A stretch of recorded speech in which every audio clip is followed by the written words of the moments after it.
Good morning, good afternoon, good evening, folks. Michael Zuber, one rental at a time. We are going to react to a video from David Chandler Smith. David Chandler Smith, right? Chandler David. Chandler David Smith.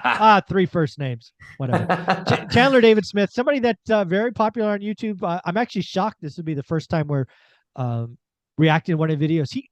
He actually reached out to me, I think 6 months ago, talking about getting on the show. He never Hmm. followed up though. I told him, "Yeah, do you want to come on, man? Let's set it up. Let's see what's what."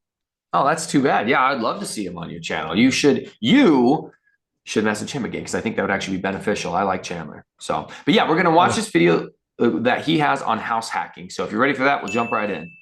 yeah, house hacking, even without watching it, is a cheat code to wealth. It's one of my big regrets I didn't do when I was 20 years old, and I should have. Yep. Yep.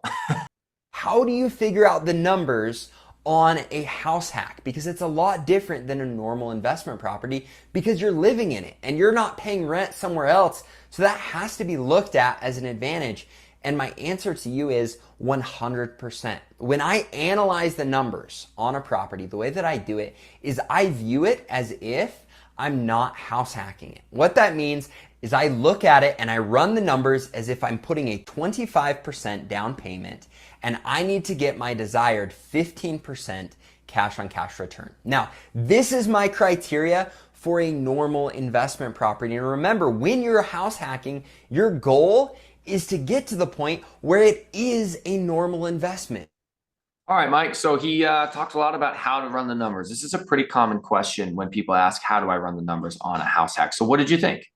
I actually liked everything in that. I think there's a couple of things that even I haven't thought about before. So one of the things I took from that video is how to look at a house hack compared to a normal rental. How did he do that? 25% down. Again, a house hack, let's be clear. You can come in with 3.5% down, you can come in with 5% down. Bank of America on my daily financial news just released a zero down, zero PMI, zero closing cost loan. So you could theoretically get into one for 0%. I liked how he kind of made it apples to apples. 25% down allows them to do that. Very, very cool. I think that is that's gold right there. And then second, he actually told you what his minimum was, Mhm. right? 15%. Now, is your average 15% you, the viewer? I mean, maybe it's 10, maybe it's 8. Mhm. For him, it's 15. That's great. I don't judge what the number is, right? For me, is go out, do the work, figure out average.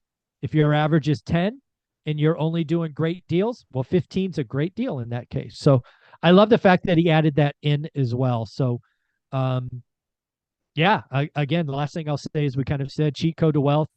If you can't do roommates, go do a duplex tri or quad, do an ADU, do a mother-in-law. It is literally the cheat code to wealth. Get on the property ladder any way you can. Yeah, no, I agree with everything you said, Mike. I did house hack, and I currently still do. I live in my duplex right now. And when I was purchasing my duplex, I didn't know as much about real estate investing as I do now. I hadn't even met you yet. I met you just shortly after I bought it. And so I wasn't using cash on cash return or yield as a metric. What was going through my head at the time, and I actually think this is still a pretty good rule of thumb, I was sitting there in the Seattle area paying $2,000 a month in rent.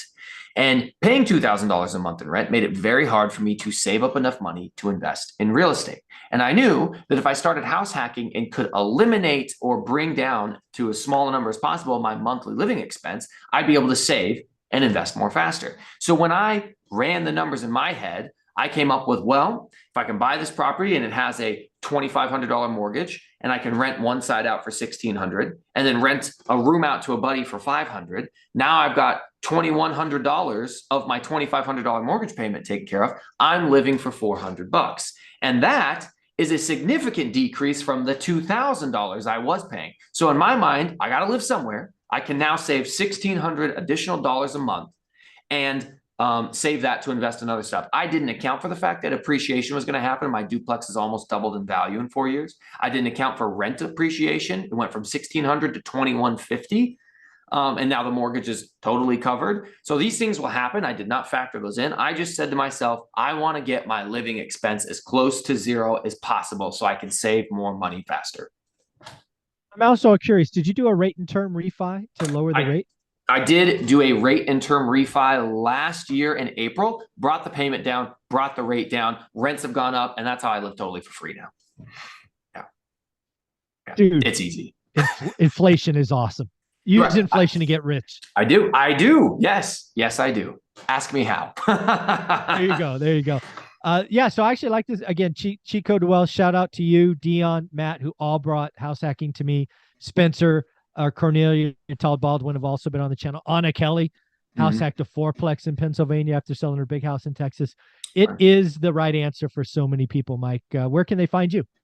Yeah, people want to learn more about out-of-state real estate investing, which is what I started doing after I house hacked. I invest in the Midwest from a distance. Just look me up on Instagram or YouTube at Millennial Mike. Awesome. Thank you, buddy.